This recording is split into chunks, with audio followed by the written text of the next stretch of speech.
Bien, en temas anteriores hemos hablado ya del título preliminar, hemos hablado del título primero y hoy vamos a hacer lo propio respecto del título segundo de la Constitución, que se refiere a la corona. Como sabemos, el artículo primero de nuestra Carta Magna dispone en su tercer número que la forma política del Estado es la monarquía parlamentaria. Conviene, pues, aclarar la relación que existe entre los términos de corona y de monarquía, incluyendo también la reseña de otros conceptos relacionados con ella, como son los de rey y jefatura del Estado.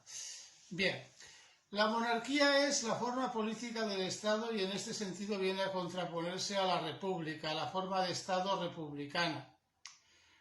La corona es una institución preconstitucional que hunde su raíz en la entraña misma de la historia de España y que, por tanto, lo que expresa es la continuidad de España como reino, de España como nación.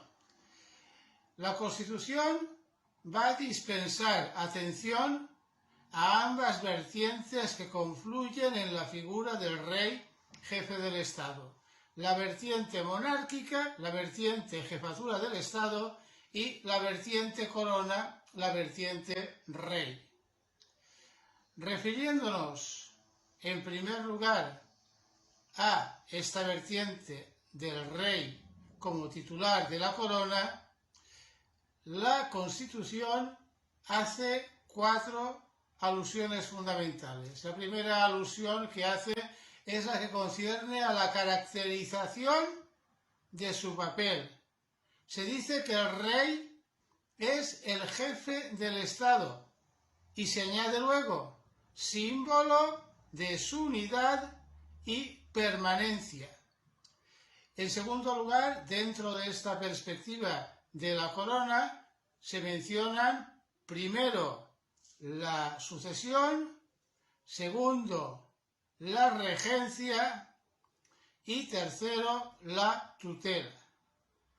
En orden a la sucesión hemos de decir que la Constitución dispone que la corona es hereditaria, toma como punto de referencia el rey existente en aquellos momentos, que era Juan Carlos I, y establece las siguientes reglas, que son reglas extraídas del Código Civil. Se dice que la línea será la línea más próxima a la más remota, dentro de la misma línea el grado más próximo al más remoto, dentro del mismo grado se establece una preferencia siguiendo la tradición borbónica francesa que arranca de la ley sálica del varón sobre la mujer, y dentro del mismo sexo se prefiere a la persona de más edad a la de menos.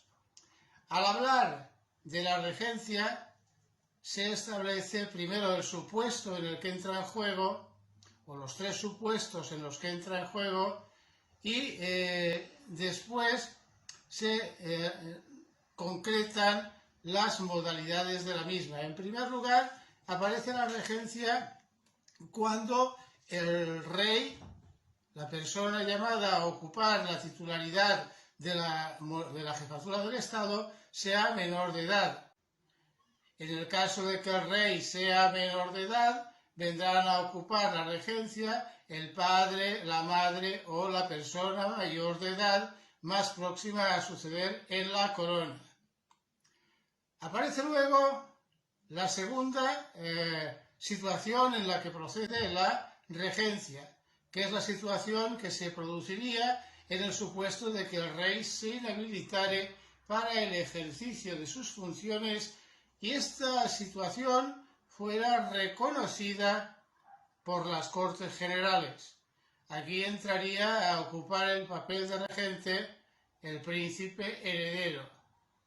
Y finalmente estaría aquel supuesto contemplado en la Constitución en el cual no hay ninguna persona que reúna los requisitos para ser regente y se nombraría una regencia dativa por las Cortes Generales compuesta por una, 3 o 5 personas. Bien, finalmente, dentro de las características de la corona, se habla de la tutela. La tutela es aquella institución de derecho civil cuando el rey es menor de edad y no hay ninguna persona que pueda ejercer la patria potestad sobre él mismo. En este caso, la tutela le ejercería la persona designada por el rey difunto, el rey causante en su testamento, o en su defecto se seguirían las reglas preestablecidas en la Constitución que otorgan este lugar, esta condición de tutor al padre o a la madre mientras no permanezcan viudos, etc. Entramos luego en lo que serían las atribuciones del rey como monarca, del rey como jefe del Estado. En este sentido hemos de decir que la Constitución sitúa el núcleo fundamental de estas funciones en los artículos 62 y 63. El artículo 62 habla de las funciones de puertas para adentro y en segundo lugar el artículo 63 habla de las funciones del rey en sus relaciones con el exterior. Además, hay que recordar que el texto constitucional viene a recoger distintos supuestos en los cuales la competencia corresponde al rey, como por ejemplo el nombramiento de los presidentes de las comunidades autónomas.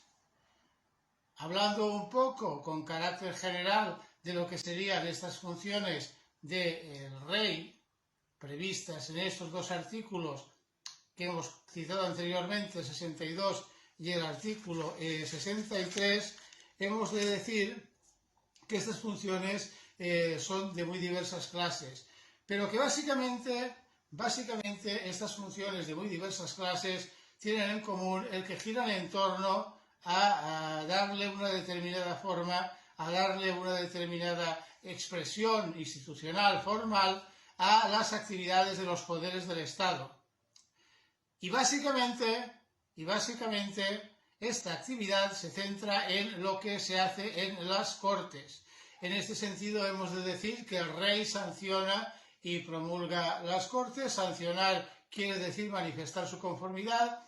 Promulgar supone que se impone la obligatoriedad del cumplimiento de la norma. Al rey corresponde también inaugurar en las legislaturas, al rey corresponde el nombramiento del presidente del gobierno y de los ministros, al rey corresponde el mando supremo de las Fuerzas Armadas, etc. Son funciones que en algún caso podrían parecer,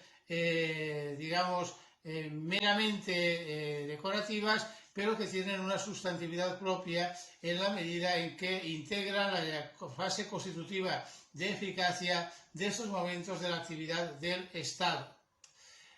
Además, el rey, dentro de esta proyección exterior, es el representante de España, el máximo representante de España en las relaciones internacionales, etc. Finalmente, la Constitución se refiere al refrendo. El refrendo es una institución que parte de lo que se dispone en el tema de la responsabilidad al afirmar que el rey no tiene responsabilidad, es decir, el rey no responde de lo que haga ante el Estado y que de su actividad son responsables las personas que refrenden sus actos. En este sentido, el refrendo es una manera de corroborar algo que ya se ha hecho previamente. Por ejemplo, cuando se aprueba una ley, la ley la aprueban las Cortes Generales, esta ley sale con un contenido ya concreto, el rey la sanciona, el rey la promulga y junto a la firma del rey sancionando y promulgando esta ley va a aparecer la firma del presidente del gobierno refrendando este acto. Habría que decir también que normalmente, salvo supuestos excepcionales como en concreto y de manera casi singular el caso de la disolución anticipada de las Cortes, por el que no aparece ningún candidato, habría que decir que quienes refrendan los actos del rey son básicamente el presidente del gobierno y los ministros. Además, la Constitución reconoce que el rey de sus actos personales no necesita este refrendo y que dispone libremente de los presupuestos de su casa. Pues bien, con todo lo dicho, damos por concluida la exposición del presente tema